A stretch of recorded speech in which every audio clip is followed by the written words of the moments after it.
May the sound of this bell penetrate deep into the cosmos.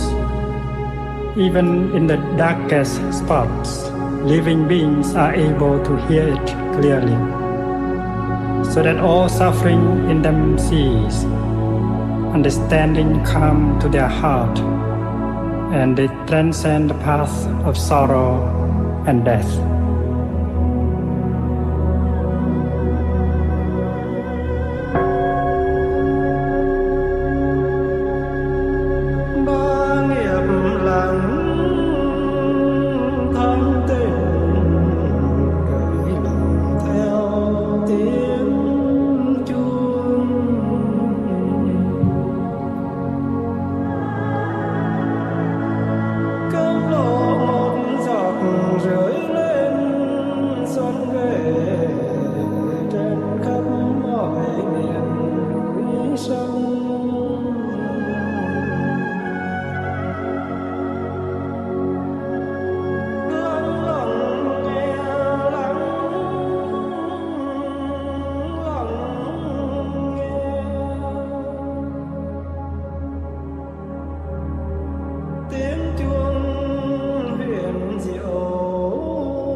Một trái tim lớn với mênh mông tình yêu thương dành cho loài người và mọi loài trên hành tinh vừa ngừng đập.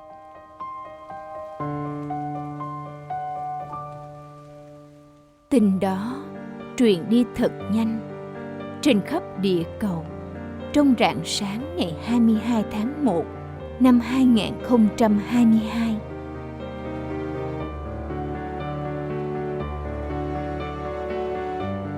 Tin đó truyền đi trong ngày 20 tháng Chạp, năm Tân Sửu, cận Tết Nguyên Đán.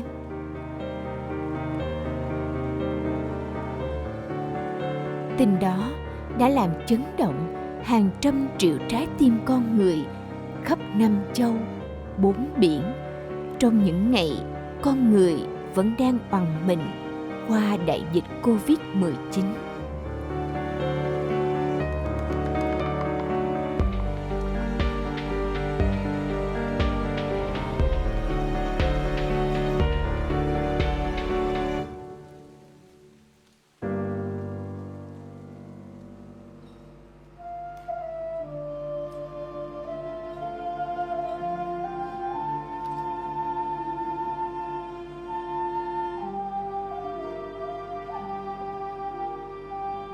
Ngài nằm đó, lặng yên, thảnh thơi. Thân xác Ngài nằm đó vẫn mộc mạc, bình dị, chân thực, không màu mè che phủ. Ngài đã tạm dừng chân sau 72 năm lên non xuống biển, cưỡi sóng ba đạo đi gieo hạt yêu thương. rừng yêu thương mà Ngài gieo trồng đang lan rộng, vươn mình trong nắng mưa đất trời trên khắp hành tinh này. Mẹ trái đất đang mỉm cười nhìn Ngài với lòng biết ơn. Hãy gọi đúng tên tôi. Đừng bảo ngày mai tôi đã ra đi, bởi vì chính hôm nay tôi vẫn còn đang tới. Hãy ngắm tôi thoát hình trong từng phút từng giây, làm đọt lá trên cành xuân, làm con chim non cánh mềm chiêm chiếp vui mừng trong tổ mới, làm con sâu xanh trên cuống hoa hồng, làm gân viên ngọc trắng tượng hình trong lòng đài. Tôi còn tới để khóc, để cười, để ước mong, để lo sợ. Sự xuất nhập của tôi là hơi thở, nhịp sinh diệt của tôi cũng là tiếng đập một lần của hàng triệu trái tim. Tôi là con phù du thoát hình trên mặt nước, và là con chim sơn ca mùa xuân về trên sông để bọn đón bắt phù du. Tôi là con ếch bơi trong hồ thu, và cũng là con rắn nước trườn đi tìm cách nuôi thân bằng thân ếch nhái. Nỗi vui của tôi thanh thoát như trời xuân ấm áp cỏ hoa muôn lối. Niềm đau của tôi đọng thành nước mắt ngập về bốn đại dương sâu. Hãy nhớ gọi đúng tên tôi, cho tôi được nghe một lần tất cả những tiếng tôi khóc, tôi cười, cho tôi thấy được nỗi đau và niềm vui là một. Hãy nhớ gọi đúng tên tôi, cho tôi giật mình tỉnh thức, và để cho cánh cửa lòng tôi bỏ ngỏ, cánh cửa xót thương. Một buổi lễ tưởng niệm thật nghiêm trang, ấm cúng và đông đầy lòng biết ơn. Tình yêu thương của hàng trăm ngàn đệ tử Thầy khắp muôn nơi về ngồi bên nhau để đọc thư của Thầy để lại trong nghẹn ngào. Có người đã thì thào rằng chưa từng thấy vị thiền sư nào lại để lại quá nhiều tình yêu thương sâu lắng, chân thành như vậy.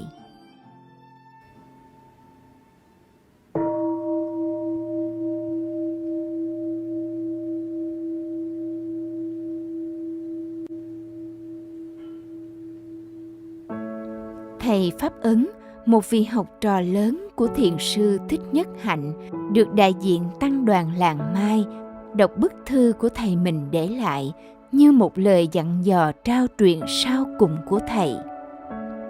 Thầy Pháp Ấn hiện đang được thầy mình trao lại trọng trách chăm sóc, phát triển Viện Phật học ứng dụng châu Âu tại Đức. Thầy Pháp Ấn là một tiến sĩ vật lý tốt nghiệp tại Mỹ. Thầy đã xuất gia theo thiền sư Thích Nhất Hạnh vừa tròn 30 năm. Thầy vẫn thường dạy cho các con là chừng nào chúng ta còn biết ơn, chừng đó chúng ta còn có hạnh phúc.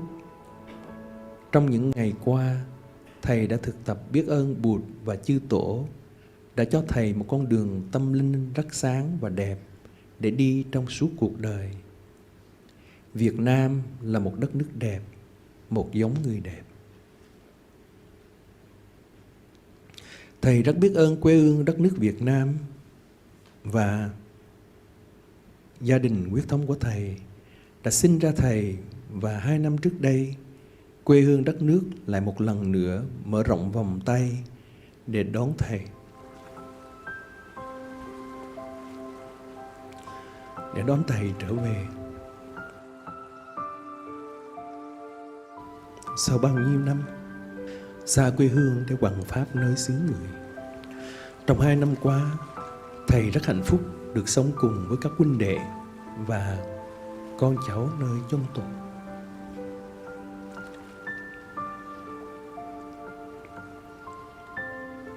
Thầy được thường xuyên vào thăm Liêu và Xích Cốt.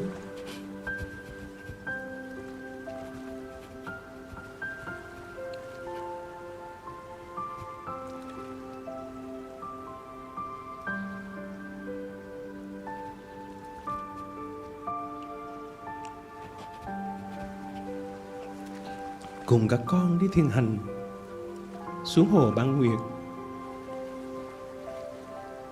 Và có những khuya được ngắm trăng lên trên cổng Tam Quan. Con đường mà thầy trò chúng ta đi khởi sự từ sân Phật đường Từ Hiếu xuống hồ Bán Nguyệt.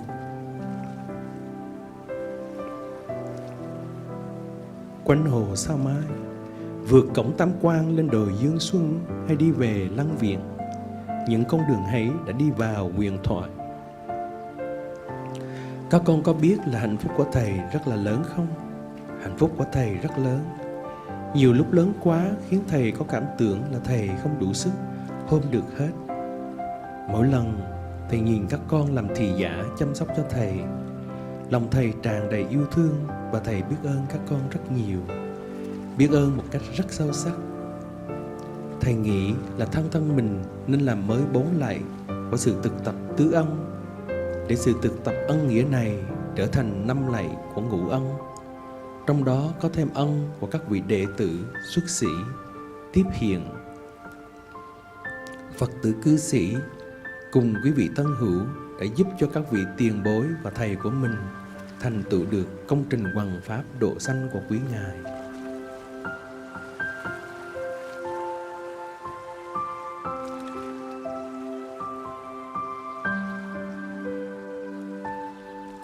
Sư cô Định Nghiêm xuất gia theo thiền sư đã hơn 20 năm.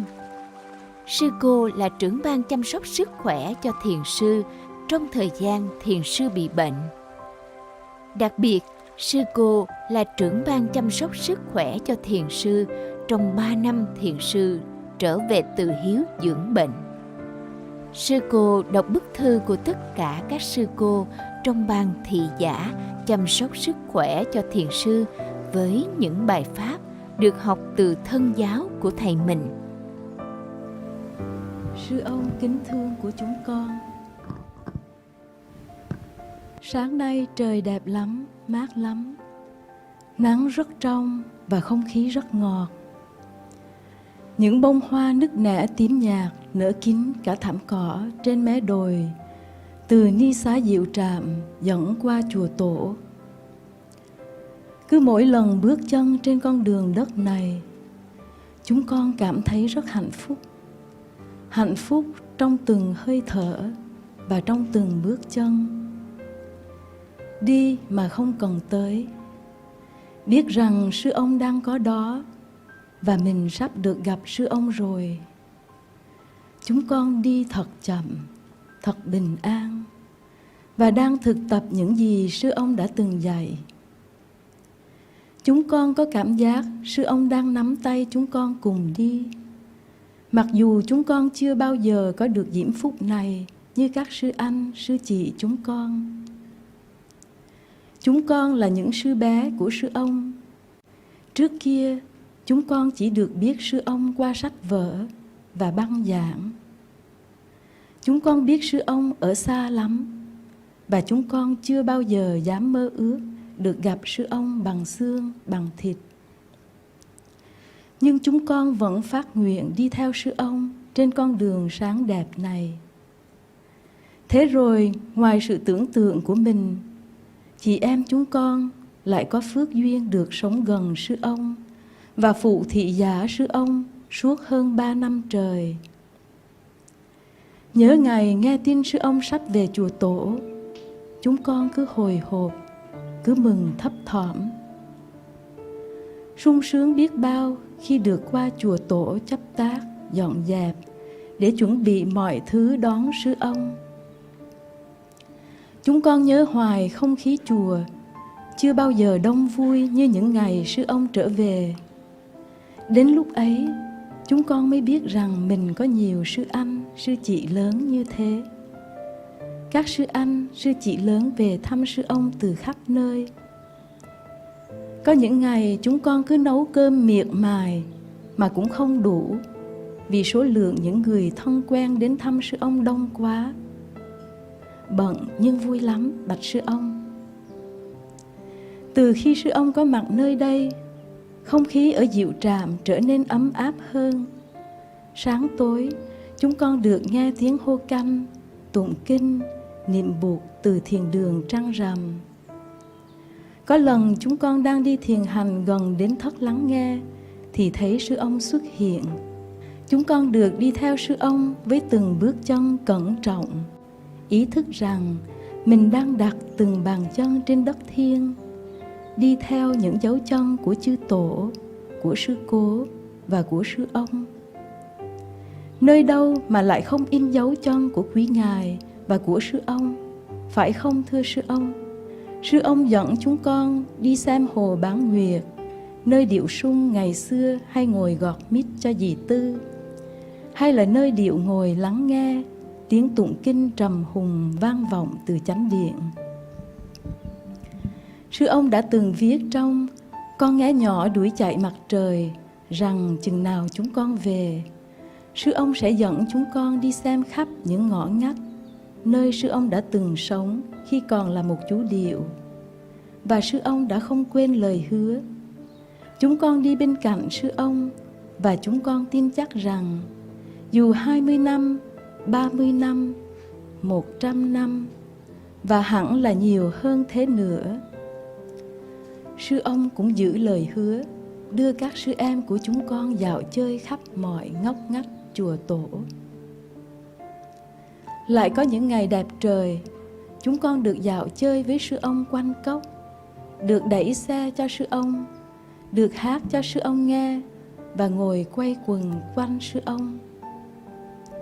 Mỗi khi khỏe, sư ông đều đi thăm liêu sư cố và chúng con lại được tháp tùng theo sư ông, 100 lần như một, với ánh mắt rất sáng và nét mặt rất tươi. Sư ông luôn chắp tay đảnh lễ sư cố với tất cả sự cung kính. Tuy sư ông đã lớn, nhưng trong thất sư cố, chúng con có cảm giác như sư ông nhỏ lại, thành sư chú Phùng Xuân thuở nào. Sư ông trở thành sư chú Phùng Xuân hầu cơm sư cố, hái những cụm hoa mộc pha trà dâng lên sư cố, thổi lửa nơi cái bếp nhỏ nấu nước cho sư cố, hay ra cây khế 100 tuổi hái một trái cho sư cố tặng thầy trọng ân mỗi khi thầy lên chùa hầu chuyện sư cố. Sư ông ngắm nhìn thích thú bức chân dung đắp bằng lụa nổi mà sư ông đã đặt ở Sài Gòn năm xưa để cúng dường sư cố. Có phải là hôm ấy cả chùa đã rất vui khi thấy món quà lạ này? Rồi sư ông quan sát từng đồ vật trong liêu với tất cả sự chăm chú và kính cẩn, không khác gì lần đầu tiên sư ông mới được trở về. Chúng con biết ơn sư ông về đây trao truyền trực tiếp đến chúng con một cách lặng lẽ và tự nhiên lòng thương kính của sư ông đối với sư cố và chư tổ. Thỉnh thoảng sư ông còn ghé thăm ni xá Diệu Trạm nữa. Sự có mặt của sư ông làm cho Diệu Trạm vui như hội. Các chị em con thay nhau đẩy xe sư ông, thay nhau đi gần để nắm tay sư ông, trải chiếu ngồi ăn gần sư ông. Sư ông đi một vòng thông thả thăm chỗ ăn, chỗ ngủ của các sư con. Sự quan tâm của sư ông làm cho chúng con cảm thấy ấm áp và được nuôi dưỡng hoài mỗi khi nghĩ đến. Chúng con biết ơn sư ông về đây để cho chúng con được nếm lấy sự ngọt ngào của tình thầy trò. Có sư ông ở đây, mỗi ngày chúng con trông đến lượt mình để được qua thất hầu sư ông, làm những việc nhỏ nhất như quét tước, dọn dẹp. Chúng con không thể nào diễn tả hết niềm hạnh phúc khi chúng con được gọi vào ngồi ăn cơm cùng sư ông. Sư ông ngồi trên ghế trước bàn ăn, còn chúng con thì được ngồi dưới đất phía trước sư ông. Sư ông luôn nhìn vào bát cơm chúng con để biết chắc rằng chúng con đã có thức ăn. Rồi sư ông mới chắp tay quán niệm. Nếu chúng con chưa có gì trong tay, với ánh mắt và cử chỉ, sư ông sẽ hỏi: cơm tụi con đâu? Thế là tụi con lại như cuống cuồng lên kiếm đại một trái chuối hay một hộp sữa để vào ăn với sư ông, kẻo sư ông đợi.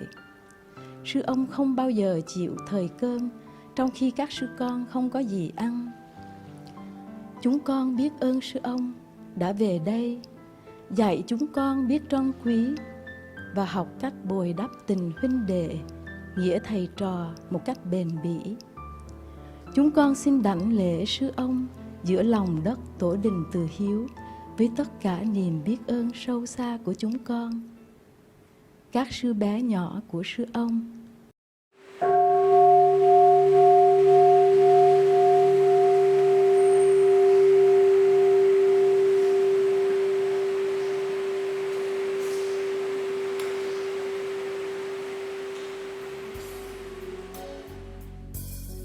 Thân này không phải là tôi không kẹt vào nơi thân ấy. Tôi là sự sống thanh thang, tôi chưa bao giờ từng sinh mà cũng chưa bao giờ từng diệt. Này kia biển rộng trời cao, muôn vàn tinh tú lao sao,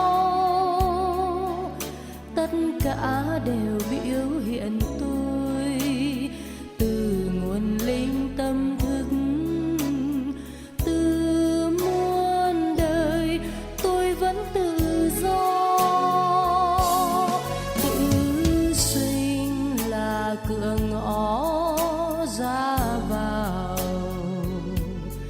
từ sinh là trò chơi cút bắt. Hãy cười cùng tôi, hãy nắm tay tôi, hãy vẫy tay chào để rồi tức thì gặp lại. Gặp lại hôm nay, gặp lại ngày mai, chúng ta đã gặp nhau nơi suối nguồn. Chúng ta đang gặp nhau từng phút giây trên muôn ngàn nẻo sông. Chúng ta đang gặp nhau từng phút giây trên muôn ngàn